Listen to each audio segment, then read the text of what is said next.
కదిరి రథోత్సవంలో జరిగిన చిన్న ఘటనపై కొందరు రాజకీయం చేయాలని చూస్తున్నారంటూ ఎమ్మెల్యే కందికుంట వెంకటప్రసాద్ ఆరోపించారు. కదిరికి చెడ్డ పేరు తీసుకువచ్చే ప్రయత్నం చేస్తున్నారని మండిపడ్డారు.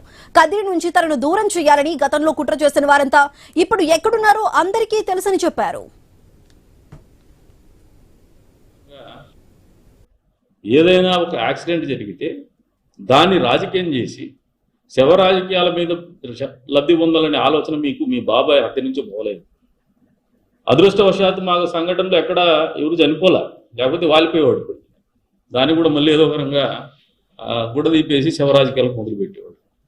ఎందుకంటే మా దేవుడు ఎప్పుడు ఇటువంటి సంఘటనలో ఎవరు ప్రాణాలు పోగొట్టుకున్న పరిస్థితి మీరు గతంలో చూస్తే గడిచిన 25 ఏళ్ళ 30 ఏళ్ళ క్రమంలో చూసినా కూడా ప్రతి సంవత్సరం చిన్న చిన్న ఘటనలు జరుగుతూ ఉంటాయి. దెబ్బలు తగులుతూ ఉంటాయి.